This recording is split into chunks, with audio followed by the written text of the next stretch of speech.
గెలిపించుకునే ప్రయత్నం చేయాలి।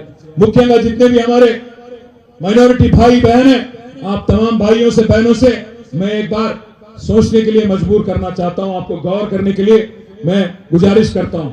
आप एक मिनट के लिए सोचिए, आज जो यहाँ पे एक डम्मी कैंडिडेट को खड़ा करके कांग्रेस पार्टी वाले एक पटनम सुनीता महेंद्र रेड्डी बोल के, जिनका कोई ताल्लुकात नहीं है यहाँ पे, जिनका कोई वास्ता नहीं है, जिनका कोई रिश्ता नहीं है, जिनका कोई है ही नहीं यहाँ पे, उनको लाके जबरदस्ती बीजेपी को जिताने की कोशिश कर रहे हैं।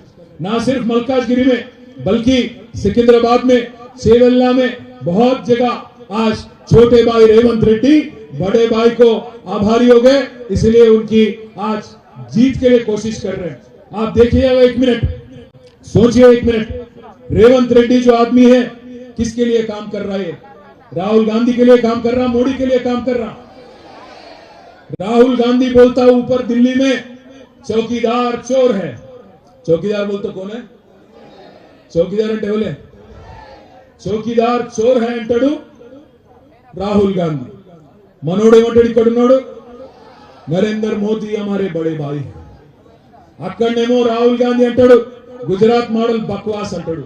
ఈయనేమంటాడు नहीं नहीं नहीं नहीं, गुजरात मॉडल बहुत अच्छा मॉडल है, हम गुजरात के रास्ते पे चलेंगे अंटाడు।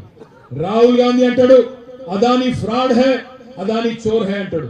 रेवंत रेड्डी ఏమంటాడు अदानी फ्रॉड नहीं है, अदानी हमारे फ्रेंड है, अदानी हमारे दोस्त है। అక్కడ రాహుల్ గాంధీ అంటాడు లిక్కర్ స్కామ్ లేదు, మన్ను లేదు, అరవింద్ కేజ్రీవాల్ అరెస్ట్ చేసుడు తప్పు అని రాహుల్ గాంధీ అంటాడు। రేవంత్ రెడ్డి ఏమంటాడు లేదు లేదు, కేసీఆర్ బిడ్డను జైల్లో పెట్టుడు కరెక్ట్, లిక్కర్ స్కామ్ అయింది అంటాడు। మొన్న పోయిండు ఢిల్లీకి, ఒక టీవీ షోలో కూర్చున్నాడు, అక్కడ పొలగాళ్ళు అన్నాడు మేము మోడీ కోట్ ఎత్తామన్నాడు। వేసుకోపో అంటుండు। అరే ఎవడన్నా కాంగ్రెస్ ముఖ్యమంత్రి చెప్తాడు మోడీ కోట్ ఏమని? ఎవరి కోసం పనిచేస్తుండినా? అందుకే ఆలోచించాలి। जितने भी हमारे भाई है बहन है, आप तमाम भाइयों से बहनों से मैं गुजारिश करता हूं, आपकी हिम्मत अफजाई के लिए मैं याद दिलाना चाहता हूं, अगर बीजेपी को रोकने की ताकत किसी में है तो सिर्फ और सिर्फ केसीआर में है। आप सोच लीजिएगा, 2014 में 2014లో దేశంలో మోడీ గాలొచ్చినా దాన్ని తట్టుకొని నిలబడి బీజేపీని ఆపింది తెలంగాణలో కేసీఆర్। 2018లో ఆనాడు మళ్ళీ మోడీ గెలిచినా దేశమంతా, ఇక్కడ మాత్రం బీజేపీని పండబెట్టి తొక్కింది కేసీఆర్। ఇప్పుడు కూడా మళ్ళీ యాద్ చేస్తున్నాం, 2023లో ఈటెల రాజేందర్ ను అటు హుజురాబాద్ లో ఇటు గజ్వేల్ లో ఓడగొట్టింది ఎవరు? రఘునందన్ రావు ఓడగొట్టింది ఎవరు? బండి సంజయ్ ఓడగొట్టింది ఎవరు? అరవింద్ ధర్మపురిని ఓడగొట్టింది ఎవరు? సోయం బాబురావు ఓడగొట్టింది ఎవరు?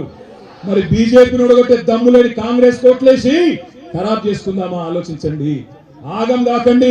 जितने भी हमारे माइनॉरिटी भाई बहन हैं, आप तमाम भाइयों से बहनों से गुजारिश करता हूं, हम सेक्युलर पार्टी थे, हैं, आगे भी रहेंगे, कभी भी किसी के साथ नहीं चलेंगे। इससे पहले कुछ लोग अफवाहें फैला रहे थे, बकवास बोल रहे थे कि हम बीजेपी के साथ हैं।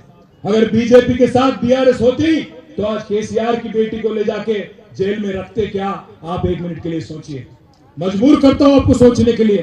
आज बीजेपी में जो भी शामिल हो जाता है, मोदी साहब के जेब में जो भी बैठ जाता है, उस पर कोई कार्रवाई नहीं, उस पर कोई कुछ नहीं होता, कानून उसका कुछ नहीं करता। पर अगर आप मोदी के खिलाफ करेंगे, मोदी से लड़ेंगे, तो आपको ले जाके जेल में डालते हैं। इसलिए मैं कहना चाहता हूं